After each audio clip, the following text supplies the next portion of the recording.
Good morning, I'm Taylor Wilson, and today is Saturday, February 22nd, 2025. This is The Excerpt.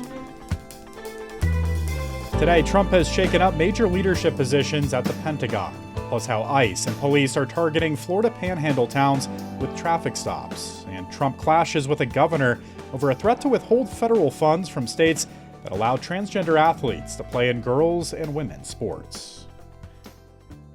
President Donald Trump and Defense Secretary Pete Hegseth announced yesterday they are replacing several senior military officials that the Trump administration has linked to Biden-era diversity, equity, and inclusion efforts and the chaotic withdrawal from Afghanistan. Among those targeted, Air Force General C.Q. Brown, the chairman of the Joint Chiefs of Staff, the nation's most senior military officer. Trump announced he is nominating Air Force Lieutenant General Dan Kane to replace Brown as Joint Chiefs chair. The move came after Hegseth foreshadowed the change at his first town hall meeting with Pentagon staff. Hegseth began the session with remarks disparaging DEI and promised accountability for the withdrawal of U.S. troops from Afghanistan in 2021. You can read more about these changes with a link in today's show notes. U.S. Immigration and Customs Enforcement and law enforcement officials in the Florida Panhandle are using traffic stops as part of ramped-up efforts to track down immigrants who have entered the country illegally. I spoke with state watchdog reporter Ana Gonye-Lesan from the USA Today Network in Florida to learn more. Ana, thank you so much for hopping on The Excerpt today. Oh, thank you so much for having me on. How is ICE targeting Florida Panhandle communities? What have we seen, especially in recent days? So there's just been a lot of reports on social media. I'm from Tallahassee, so I know the community pretty well. And so people are saying, hey, here's Florida Highway Patrol, here's some unmarked cars here, or they're in this parking lot or that parking lot. And so the reports have been just kind of all over the place, really. And some of them have not panned out. Some of them are not real, and some of them are. And these are real. What we saw this week is definitely like a ramping up of law enforcement going out in this rural community, doing traffic stops, checking on people who are driving up and down the different rural highways. And that's kind of what we're seeing right now. Anna, is any of this surprising? How has Florida really overall positioned itself to be one of the toughest states on immigration enforcement in the country? Are you seeing this shift from the Biden era to the Trump era? Obviously the rhetoric is completely different. Whether it's a Republican president, Democrat president, I think we should also remember that Obama deported a lot of people, deporter-in-chief, as lots of people like to call him. But right now, with Trump in office and how he's been very transparent and candid about what he wants to do, Florida legislature, the governor, Ron DeSantis, they've really backed him. They've said, all right, what do you need from us? And so I'm looking out the window right now and seeing the Capitol from the office, right? And I was there last week. I've been there for all these special sessions where they've been trying to enact legislation that's going to help Trump succeed in what he wants to do, which is really crack down on illegal immigration. The difference here is the rhetoric is changing, right? Because before it was bad guys, these bad hombres. Now it's kind of, according to the governor, you are breaking the law if you cross into the country illegally. And experts taking a look at all this, Anna, do they feel that what's happening in Florida is legal? You can totally pull someone over for probable cause if you have a tail light out, right? That's legal. Now, what they're doing in Gadsden County is you have local law enforcement pairing up with ICE. Basically, you have ICE agents working with local law enforcement to try to target these areas where they want to detain immigrants who are here illegally who also have criminal records. It's working. They are arresting people. Ana Gonye-Lesan is a state watchdog reporter with the USA Today Network in Florida. Thank you, Ana. Thank you. A federal judge yesterday said that he would delay New York Mayor Eric Adams' corruption trial indefinitely before making a decision on a controversial Justice Department motion to dismiss the charges. District Judge Dale Ho said in his ruling that he would select an independent lawyer to present arguments against the prosecutor's bid to dismiss to help him decide. He wrote that he was appointing Paul Clement, who was a Solicitor General under President George W. Bush, because Adams and the Justice Department are aligned in their positions, and the motion to dismiss has not undergone adversarial testing. Adams was charged with accepting illegal campaign contributions and free travel from Turkish officials and business leaders. Prosecutors say Adams, who's now running for re-election, responded with favors like expediting safety inspections at a 36-story consulate building. The Justice Department's decision to drop the charges prompted multiple federal prosecutors to resign and sparked accusations that Adams agreed to cooperate with President Trump's immigration crackdown in exchange for helping get rid of his legal troubles. And be sure to tune in tomorrow when my colleague Dana Taylor asks what happens when one of the three branches of government overreaches and seizes power and authority from another. Critics of President Trump are calling it a constitutional crisis. Dana will be joined by USA Today Justice Department correspondent Bart Jansen to share his insights. Meanwhile, Trump is facing a number of headwinds in court. The Supreme Court yesterday declined to let him immediately fire the head of a government ethics watchdog agency, while a challenge to the firing moves forward.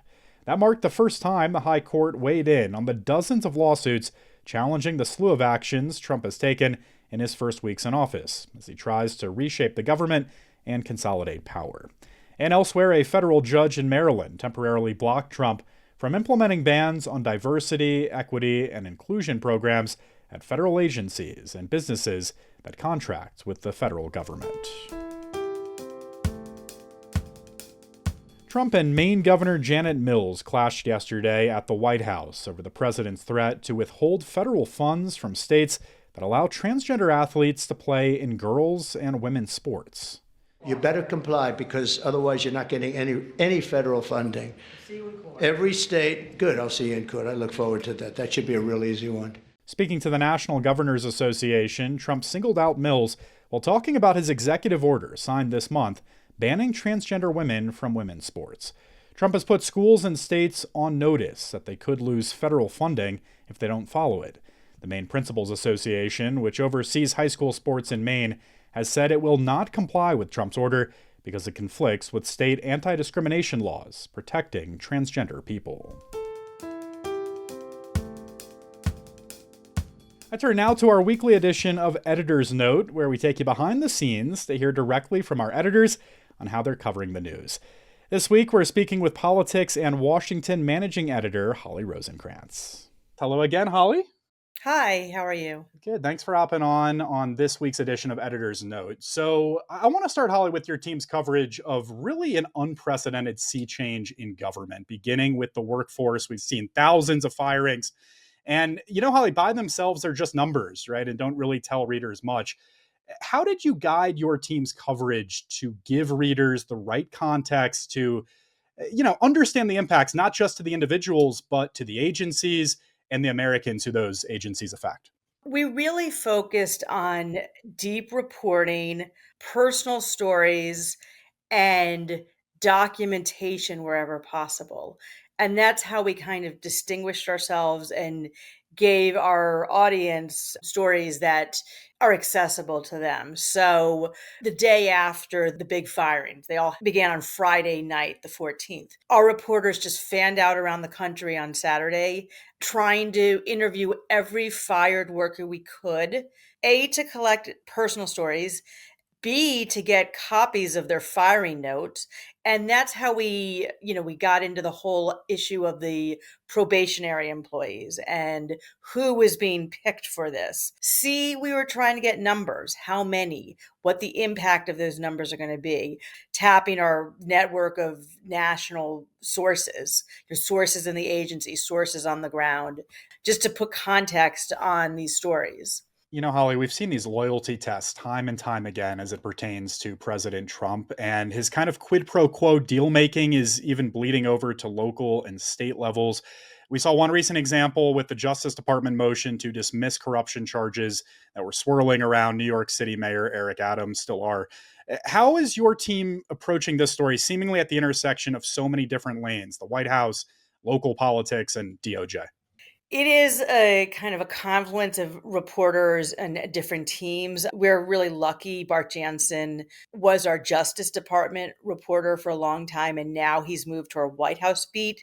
So he has, long sources in the kind of the DOJ pipeline of U.S. attorneys' offices, different attorneys and lawyers that are involved in all these kind of dealings. But he's also stationed at the White House, so he's plugged into when the action is going to come. I mean, obviously, a lot of these things happen behind closed doors, and it's hard to get the information easily, but it's really about relying on sources. We also have reporters that are very well connected in New York City and New York City politics. So it was really a national story and also a New York story. The interesting thing about the Eric Adams story is, as this has kind of developed over the past few months, it sometimes felt like a local New York centric story that didn't have national implications. But as this unfolded this week, we found that there was a wider interest around the country from people who were really interested in what this meant legally, what this could mean perhaps in other cities, what actually happened. It was a very interesting and curious arrangement. You know, Holly, when you and I spoke a few weeks ago, all of us felt, I think, a little like we were playing just constant catch up with the amount of news out of Washington each day. I'm curious, Holly, like, are you still feeling that same pressure each day? Has the dust settled at all? I'm not sure the dust is ever going to truly settle, but it does get better every day in the sense that the administration really wanted to hit the ground running on day one with a lot of action. Now that there's been a flurry of action, sometimes it's the administration and the president just talking about what they're doing. We're becoming selective in our story choices. We're more likely to focus on actions that are being taken and less on commentary or quotes or posts on Truth Social. You could cover every word that the president says, but we try to provide context and show the impact of the actions, and that's where we're focusing our attention. It's not easy because oftentimes the president will drop a whole bunch of executive orders late in the day on Friday night, but we just every day have to assess the news and look at maybe the 10 things that happened and decide where we're going to put our reporters, where we're going to pull wires, and where our audience may not be interested in this particular story. All right, Holly Rosenkrantz, USA Today Politics and Washington Managing Editor. Thank you, Holly. You're welcome. Thanks for listening to The Excerpt. You can get the podcast wherever you get your audio. And if you're on a smart speaker, just ask for The Excerpt. I'm Taylor Wilson, and I'll be back Monday with more of The Excerpt from USA Today.